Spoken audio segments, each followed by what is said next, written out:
torn between what's going on in the Torah reading, what's going on in the Haftarah reading, and what's going on in our Besorah reading. And so I'm torn sometimes of like, what do I want to speak about? Like today I was kind of really leaning towards the Torah reading, because this is when God appears to Moses, right, in the burning bush. But I decided to continue in our sermon series on the Sermon on the Mount.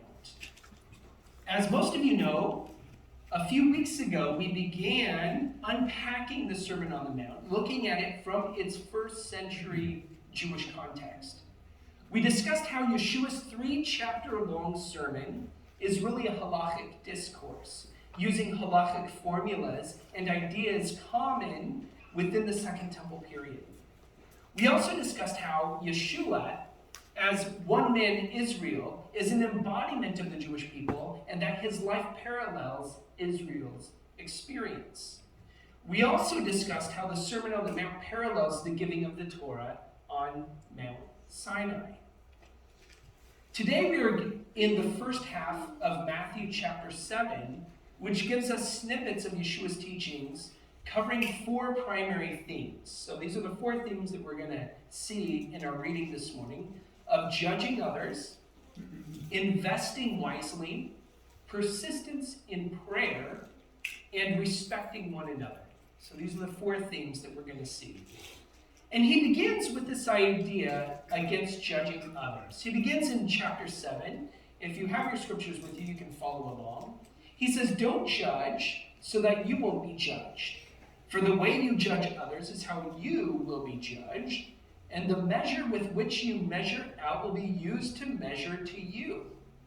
Why do you see the splinter in your brother's eye but not notice the log in your own eye? How can you say to your brother, 'Let me take the splinter out of your eye,' when you have the log in your own eye? You hypocrite. First take the log out of your own eye, then you will see clearly, so that you can remove the splinter from your brother's eye." This is a word that this is passages that everybody throws around and they never actually listen to. It's used against everyone else, but you would never use it to actually reflect on your own spirituality, right? Sadly, that's what people do. They throw on these verses, how dare you? Don't you see the speck in your own eye? Well, do you see the log in your own eye? Right? This is Yeshua telling us that we all need to be careful of not being hypocrites. Amen.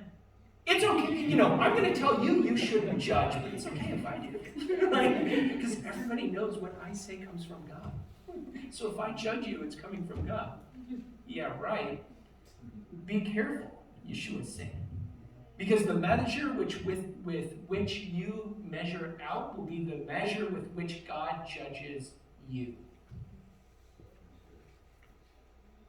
We're so used to throwing these verses around all the time that we rarely reflect on them. And often Yeshua's teachings are so much harder to actually do than we realize. Because each one of us are guilty of it, myself included, right? We all do it. It's so easy. Well, I wouldn't have to judge you if you weren't such a schmuck. You know what I mean? Lord, I apologize saying that on Shabbos, but you know what I mean? There's this sense of which, it's easy to justify the reason why we're judging, and we're supposed to be careful.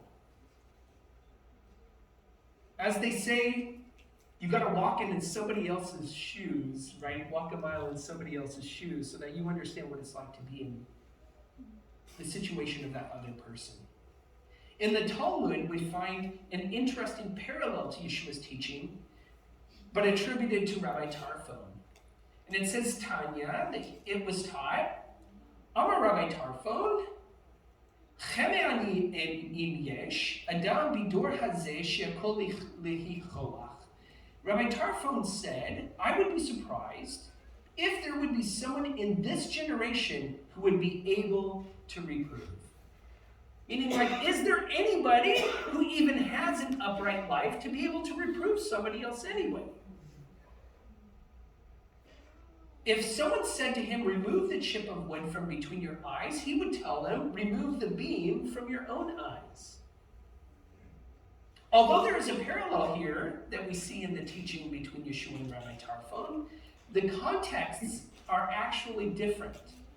The context of Yeshua's phrase about removing the splinter from your own eye is in the context of judging others, whereas Rabbi Tarfon's parallel, to remove the chip of wood from between your eyes, was a lament that the people of his day could not handle correction.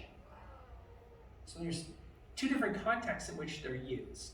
Now, there are different ways to understand this, and it's either from the idea that Rabbi Tarfon, which I think this does happen, that there are things that Yeshua says that read later, because the later rabbis, they can't put them or attribute them to Yeshua, and so they attribute them to other rabbis. But I think more likely than not, when we see such parallels in rabbinic literature, it's more likely because these were common themes and illustrations that rabbis would draw on, right? The same thing happens today. All over, you hear different illustrations and examples that are always used in sermons, whether it's from a pastor, from a rabbi. I was actually thinking of one of those common parallels in what Tom was saying today, which was great, but I was thinking about a thing that you hear all the time when people talk about the idea of, you know how many sermons I've heard someone give where they use the illustration of counterfeit money? That the idea of how they train people in banks to identify counterfeit money is they never actually show them counterfeit money. All you ever do over and over and over and over and over again is handle the real thing. So that when you become familiar with the feel, the texture, the printing that's on it, when you know like all the little hidden things that are inside of the bill, as soon as you see something that doesn't fit that, you exactly know that something's not right about this, right? It's an illustration. Maybe you've not heard it, but I've heard it many times. And they're just little illustrations that are often used. And perhaps what's going on between Yeshua and Rabbi Tarfon is this would have been one of those common illustrations, a common teaching that they both used. But they both use it in different contexts, which is interesting. And then Yeshua's teaching goes on in verse 6 to the idea of investing wisely. In verse 6, he says, don't give to dogs what is holy, and don't throw your pearls to the pigs. If you do, they may trample them under their feet, then turn and attack you. Multiple applications to this wisdom, right? It's more than just the investment of money. Yeshua's wisdom can relate to time, to energy, to money, to valuables, to people's opinions, right? He says, don't invest so much into those things. Don't cast your pearls before either swine or dogs, two animals that were perceived very negatively, right? Pigs are not kosher, neither are dogs. They don't eat them. Even if you would have one as a pet, there was still something about dogs that was viewed very differently than like sheep or goats,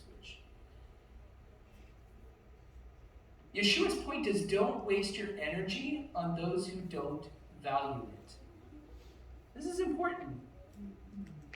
And all of us do this. Believe it or not, like I've been really heavy this last couple of days, just going over and over and over, doing what you're not supposed to do, but we all play tapes in our head.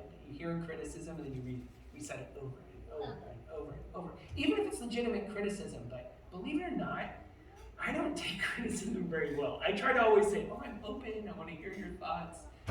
But then when you hear them, it's easy to then dwell on them. And even today, I was trying to get ready for synagogue, but my mind was over this email that I received, which is not necessarily bad. It's just that the way that I've taken it has not been great. And I personally need to listen to this morning. I think we all do. Don't waste our energy on those who don't value it.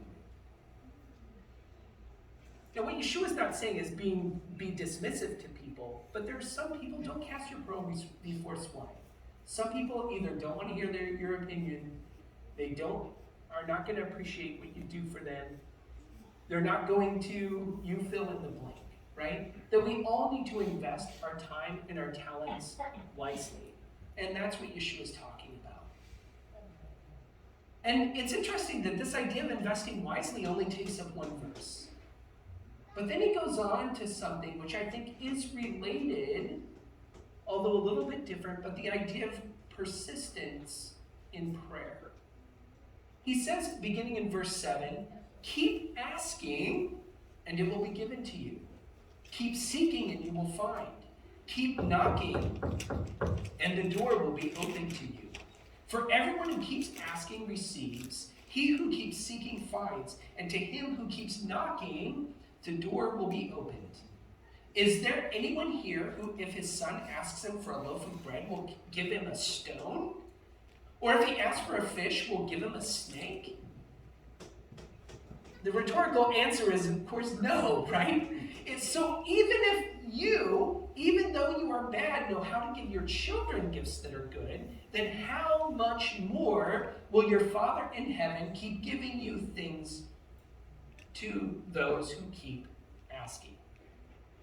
This formula here that we see in this idea is something that appears in the New Testament and in rabbinic literature over and over and over again. There are different formulas that are used, and this is the principle of kal v'chomer. If this is true, then how much more so this is true, right? And Paul uses this all the time, and Yeshua does it as well. It's a formula that was common, right? And Yeshua is saying, so if you, even though you are bad, know how to give your children gifts that are good, then how much more so, how much more, kal v'chomer is the weight, kal means light, v'chomer means more heavy, then how much more so will your Father in heaven keep giving things to those who keep asking? This teaching is all about persistence in prayer, what I like to call holy chutzpah. To not give up until you receive an answer. Even if you never receive an answer. My favorite parallel to this teaching of Yeshua is found in Luke 11. This is actually probably one of my favorite things that Yeshua says, although I say that about almost everything. But this morning, this is my favorite thing that Yeshua has ever said. In Luke 11, we see this chutzpah.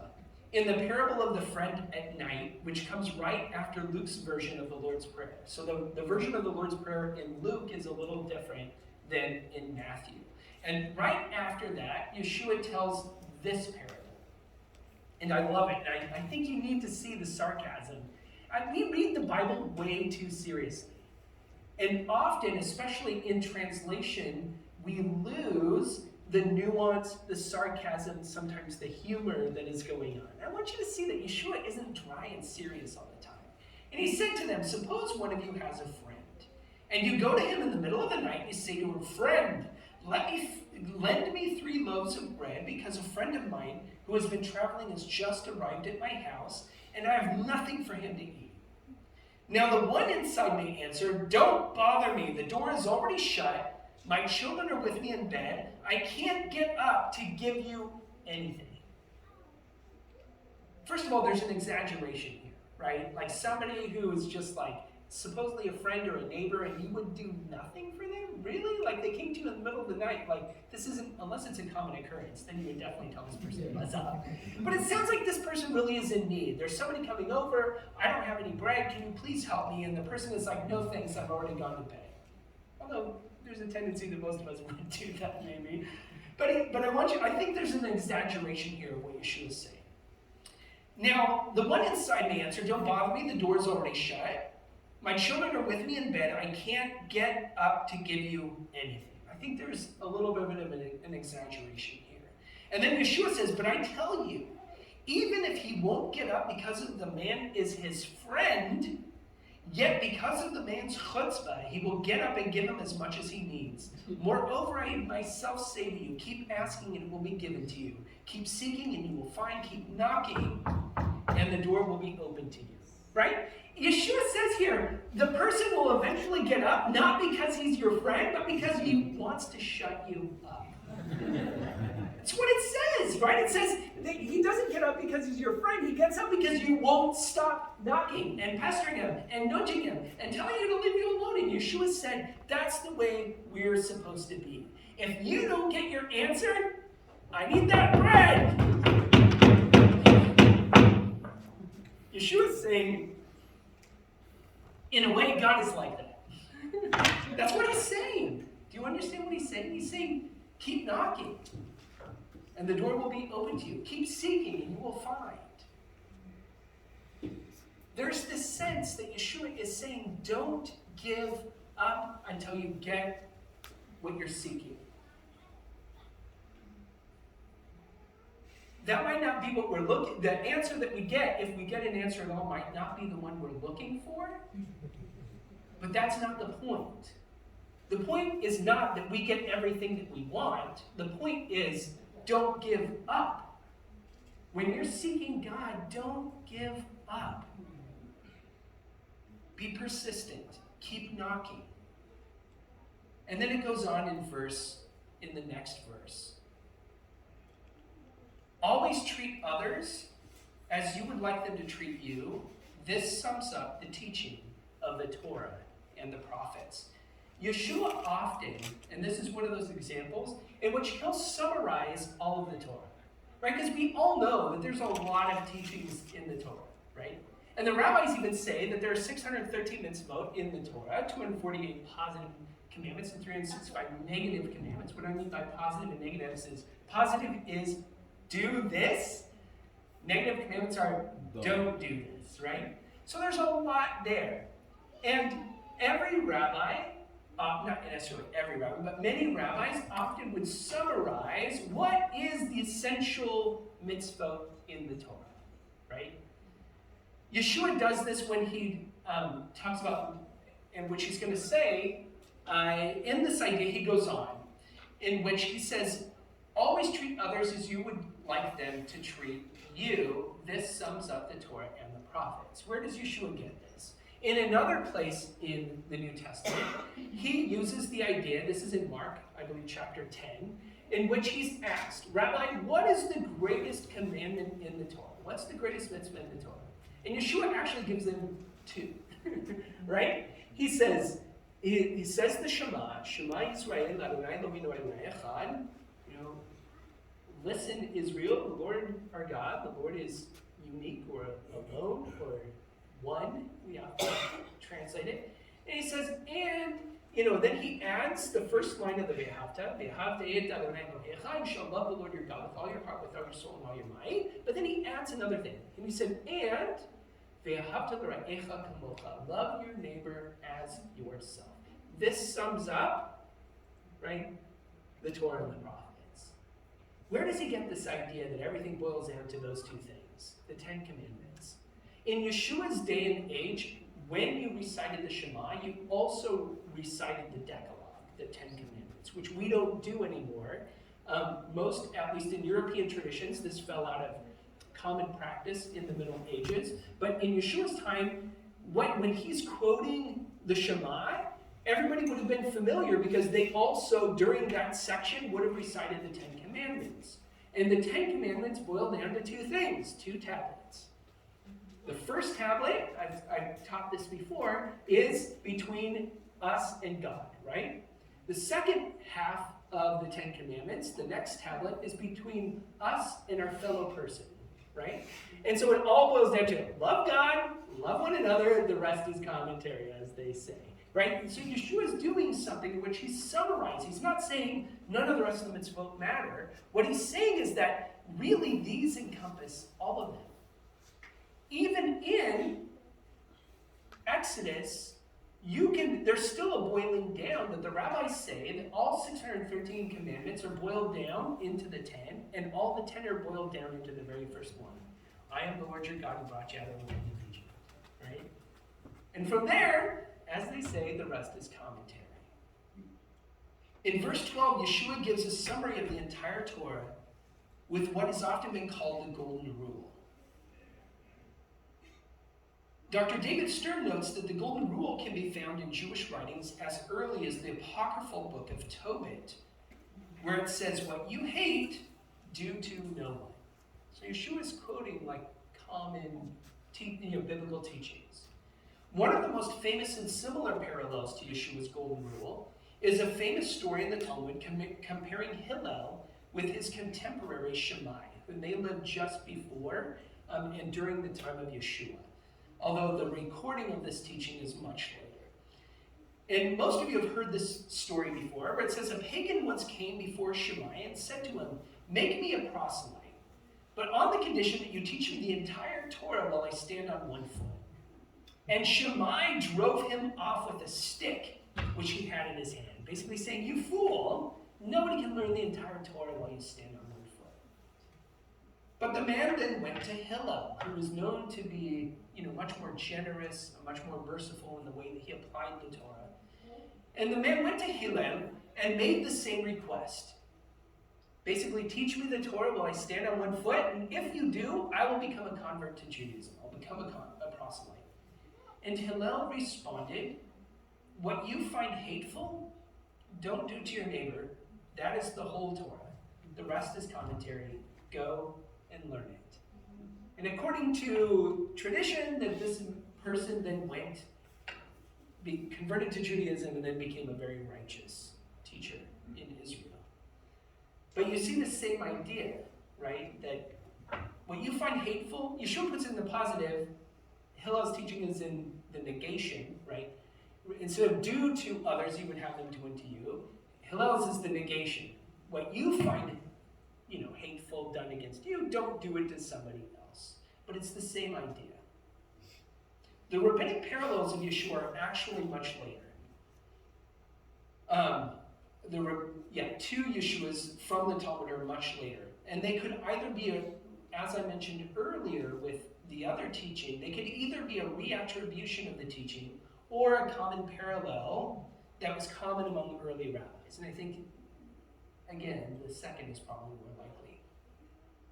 But parallel teachings also do not take anything away from the uniqueness and power of Yeshua or his message. And as we'll see as this chapter continues, that they say that this person doesn't teach like one of our typical rabbis, one of the Torah teachers. In fact, he teaches as one who has authority himself. Rather, the reason why I'm just pointing out some of these parallels is it simply demonstrates the Jewish world and the context out of which Yeshua emerged, and that his teachings parallel, right, Jewish teachings at the time. But more importantly, I want to focus on the four things that were the themes in this first part of chapter 7, against judging others, investing wisely, persistence in prayer, and respect for one another.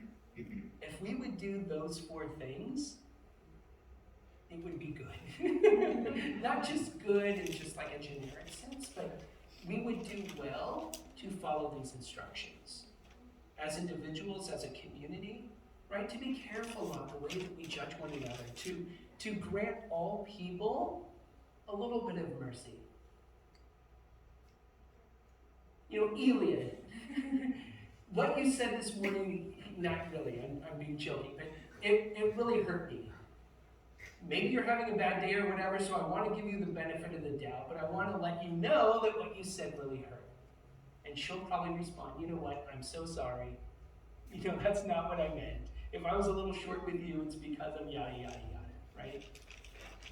Or if I go to, I don't know, who should I pick on now? Shane, poor Shane. The same thing of, Shane, like, what happened? Like, you disappeared on me, and, did I say something wrong? And he might say, "You know what, you said this one thing, and it really hurt me." And I would say, "Shane, I'm really sorry. Like, I didn't treat you the way that I should have," right? Of being a little gracious with each other. Instead of judging each other, to understand, like, what's going on. And also, maybe you might see things a little differently than the way I see things. And investing wisely. Going back to what I said earlier, that this is in reference not just to money, but to so many other things. But the main point is to not waste our energy on those who don't value it. There is an idea of respect for others, but there comes a point, like Yeshua says, where you shake the dust off your feet. It doesn't even have to come to that point, but just to realize, to be wise. In the amount of time and energy that you invest in something, if it isn't going to be reciprocal, right? And this doesn't even have to be a negative thing, but there's times and people and situations where I know, like, you know what, I'm not going to dismiss it, but I'm not going to invest a ton of time.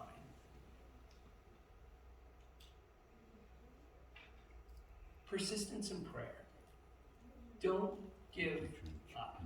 Keep seeking, and you will find. Keep knocking, and the door will be opened. Right? That might not be in our own expectations, but we can't give up. And we need to really respect one another. To love God, love one another. If we can embody these two things, just these two things, we make a huge leap forward. Right? So, Avinu, our Father, help us to absorb your teachings and really live by them. Rather, as I mentioned earlier, rather than throwing these verses around to everybody else, judgmentally, help us to really reflect ethically, morally, on our own spiritual discipline. And God, rather than commonly coming off hypocritically, that we would really take this to heart. That we would be careful about judging others. That we would invest our energies wisely. That we would be persistent in our prayer, and that we would see all people as created in the image of God. Respecting them, not because we always agree, not because we would do the things the same way, but respecting them as fellow created beings. That if God considers them worthy of being here, we should as well. And I realize that's easier said than done. All of these things are not easy, but it's something that we've been taught to do. That if we want to be holy as God is holy, these are just some of the ways in which we need to do that. So God, help us to do that. Like, I'm acknowledging, God, that I fall short on all of these, and I think all of us would, if we were honest, admit that. So help us. This is why we know, God, that you gave us your Ruach, your Spirit, to empower us. Not just simply so we can do cool stuff, but that we would be changed. So Lord, help us. Give us your Ruach. Fill us up with your Spirit so that we can walk in your ways. So we can be a little more like you. And that we can love a little better. We can do a little better. We pray all of this in the name of Yeshua. Amen. I invite you to rise. Well, actually, yes, we are going to rise.